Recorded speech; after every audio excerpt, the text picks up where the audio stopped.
हमको यही सच्चा ज्ञान यदि हमारे अंदर आ गया कि कल हमारी यही गति होने वाली है, तो भैया मैं तेरा तू मेरा करते करते नहीं भागेंगे। ओ मेरे मनवा जय हो। क्या है रे जग में तेरा, मेरे मनवा क्या है रे जग में तेरा। ये तो सब झूठा सपना है, ये तो सब झूठा सपना है, ना तेरा ना मेरा हो मेरे मनवा क्या है रे जग में तेरा। ओ मेरे मनवा क्या है जग में तेरा। कितनी माया जोड़ ले, कितने महल बना ले, कितनी माया जोड़ ले, कितने महल बना ले, कितनी माया जोड़ ले, कितने महल बना ले, ओ कितनी माया जोड़ ले, कितने महल बना ले। तेरे मरने के बाद घर वाले, तेरे मरने के बाद सुनते रही घर वाले। दो गज कपने उड़ा कर तुझको, दो गज कपने उड़ा कर तुझको छीन लेंगे तेरा तेरा हो मेरे मन। क्या है जग में तेरा मेरे मन, क्या है जग में तेरा।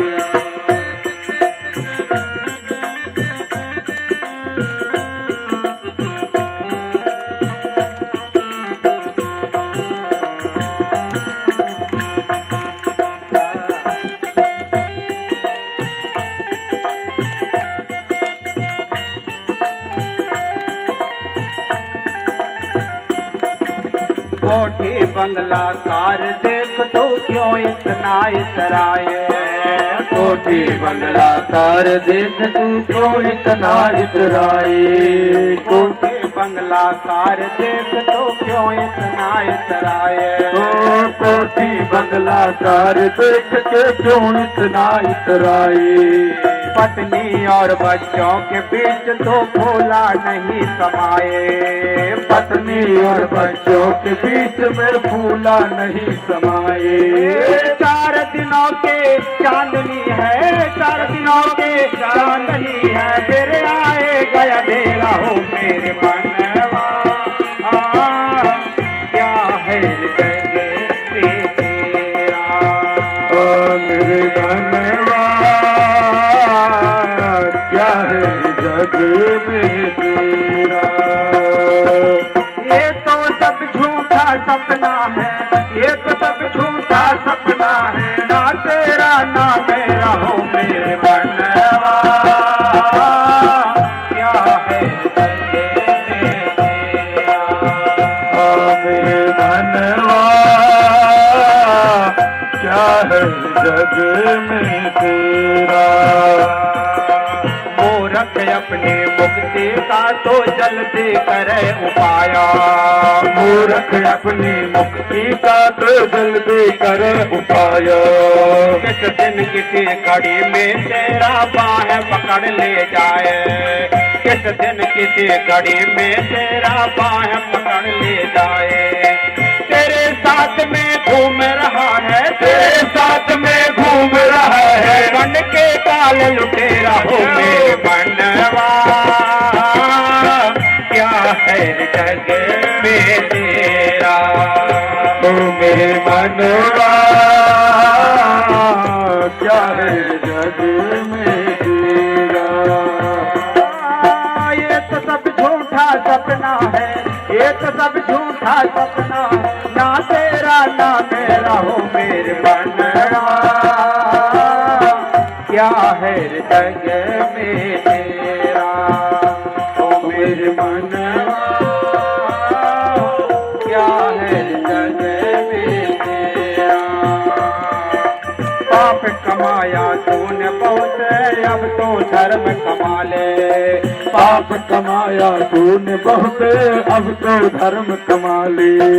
पाप कमाया तूने बहुत, अब तो धर्म कमा ले। पाप कमाया तूने बहुत, अब तो धर्म कमा ले। बीता जाए समय अनमोला राम नाम गुण गाले। बीता जाए समय अनमोला राम नाम गुण गाले। बीता जाए समय अनमोला कृष्ण नाम गुण गाले। बीता जाए कृष्ण अनमोला राम गाले।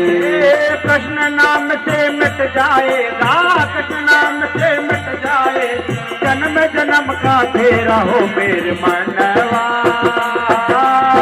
क्या है जग में तेरा, मेरे मनवा क्या है जग में तेरा। मेरे मनवा क्या है जग में तेरा। मेरे मनवा क्या है जग में तेरा। ये तो सब झूठा सपना है, ये तो सब झूठा सपना है, ना तेरा ना मेरा हो मेरे मनवा। क्या है जग में तेरा, मेरे मनवा क्या है जग में तेरा। मेरे मनवा क्या है जग में तेरा। मेरे मनवा क्या है जग में तेरा। इस प्रकार बिन सत्संग के विवेक नहीं मिलता है। ध्रुव जी महाराज मनु की बात मानकर तुरंत वन की ओर प्रस्थान कर चले हैं। उनके पुत्र का नाम उत्कल है।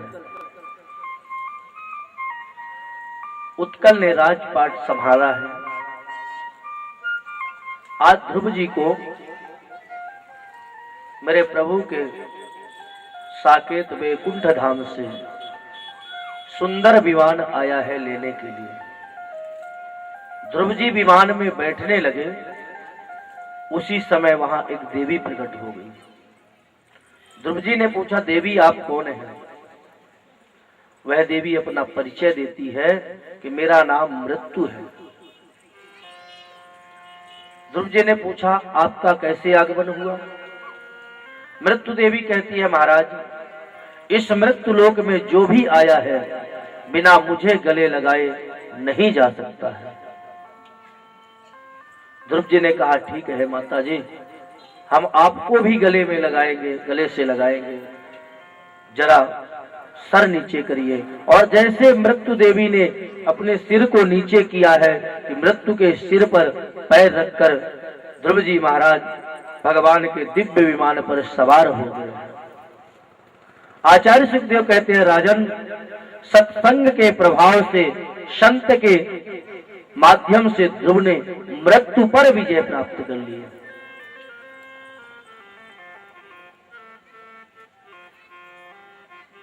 उत्कल महाराज के वंश में आगे राजा अंग हुए। राजा अंग के पुत्र बेन हुए। बेन देखने में सुंदर है, ज्यादा संपत्ति वाले हैं। और यदि किसी व्यक्ति को ज्यादा धन मिल जाए, अच्छी सुंदरता मिल जाए, अच्छी गुणवत्ता मिल जाए, गुणवान हो जाए, तो उसके मन में अहंकार आते हुए देरी नहीं लगती है, देर नहीं लगता है। बहुत जल्दी उसके मन में अहंकार आ जाता है। बेन के मन में अहंकार आ गया।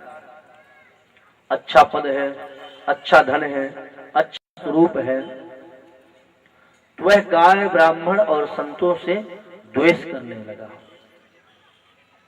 यदा देवेषु गेशेषु विप्रेषु साधुषा धर्मी मयि च विदेशो वानास्थितम मया। किसी भी व्यक्ति को गाय, ब्राह्मण, संत और साधु से यदि द्वेष भावना मन में आ गई तो निश्चित ही विनश्यति, उस व्यक्ति का विनाश हो जाता है। राजा बेन को संतों ने समझाया कि महाराज, आप ब्राह्मणों पर, गौओं पर दया करें, इनके प्रति प्रेम भाव रखें। बेन नहीं माने तो ऋषियों के श्राप से बेन की मृत्यु हो गई। जब महाराज बेन की मृत्यु हो गई, अब राज को कोई चलाने वाला नहीं है, तो ऋषियों ने बेन के शरीर से मंथन करके भगवान पृथु को प्रकट किया है। बोल पृथु भगवान की जय। बेन के शरीर से भगवान पृथु का प्रादुर्भाव हुआ है। महाराज पृथु सुंदर शासन कर रहे हैं, लेकिन बेन ने इतना दुष्कर्म किया है कि बेन के दुष्कर्म के प्रभाव से सारी प्रजा दुखी है। यदि जिस देश का राजा दुष्कर्मी होगा, दुराचारी होगा, उस देशवासियों का कभी भला नहीं हो सकता। उस देश की प्रजा हमेशा दुखी रहेगी।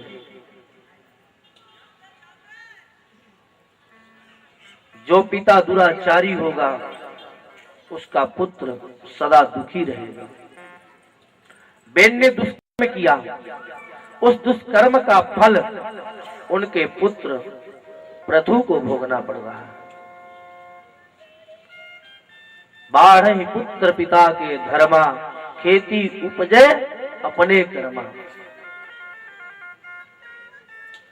पुत्र जो है तो पिता के सत्कर्म से आगे बढ़ता है।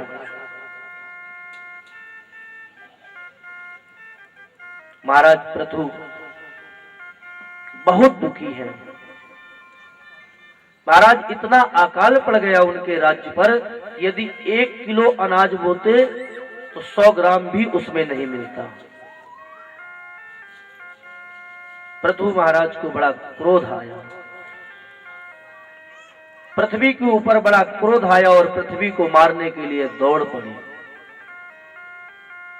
मां भगवती पृथ्वी ने सोचा कि अब मुझे महाराज पृथु मार देंगे, तो पृथ्वी ने गौ का रूप धारण किया है। और जैसे गौ के स्वरूप में पृथ्वी को देखा महाराज पृथु ने, तो रुक गए। पृथु महाराज कहते हैं, हम लोग कर्म कर रहे हैं, आप फल क्यों नहीं दे रही है? गौ की हत्या नहीं करना चाहिए। पृथु महाराज तत्काल गौ के स्वरूप को देखकर रुक गए, लेकिन हमारे देश में इतनी गौ की हत्याएं होती हैं कि राम जाने। हम तो इस व्यासपीठ से नमन करते हैं कि इस गौ हत्या को बंद करें। गौ हमारी वंदनीय है, धरोहर है। जिस दिन हमारे देश से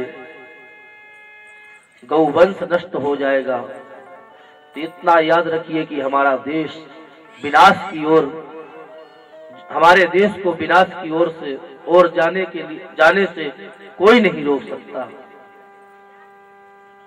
गौ की सेवा सदैव करना चाहिए। मां भगवती पृथ्वी ने सुंदर पृथु महाराज को उपदेश दिया है। कहती है महाराज, कर्मणा जायते जंतु कर्मणैवा विलीयते। दुःखं भयं क्षेम्यं कर्मणैवाभिपद्यते। महाराज प्रजा कर्म तो करती है, कर्मणैवाभिलीयते, कर्म तो करती है, सुखम दुखम भयम च, जो भी व्यक्ति सुख और दुख अपने कर्म से पाता है, कर्मणैवाभिलीयते, अपने अच्छे या बुरे कर्म में वह विलीन हो जाता है। महाराज प्रजा को सत्कर्म करने का आप उपदेश दें। और पृथु महाराज ने प्रजा को सत्कर्म करने के लिए उपदेश दिया है।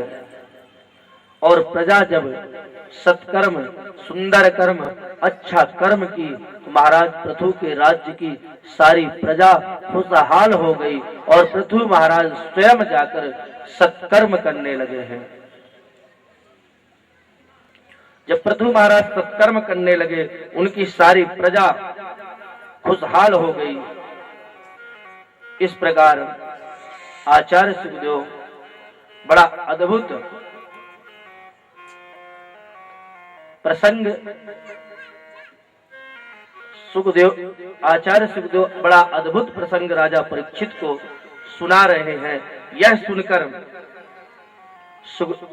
राजा परीक्षित गदगद हो गए। महाराज पृथु 99 अश्वमेध यज्ञ किया है और 99 में भगवान नारायण का प्रादुर्भाव हुआ है। भगवान नारायण ने पृथु महाराज से कहा वर मांगो, तो पृथु महाराज ने 10,000 कानों की शक्ति मांगी है कि मुझे इतनी शक्ति दे दीजिए मेरे कानों में कि एक कान में जितनी शक्ति होती है सुनने की, ऐसे 10,000 कानों के बराबर शक्ति मेरे कानों में दे दीजिए। भगवान नारायण ने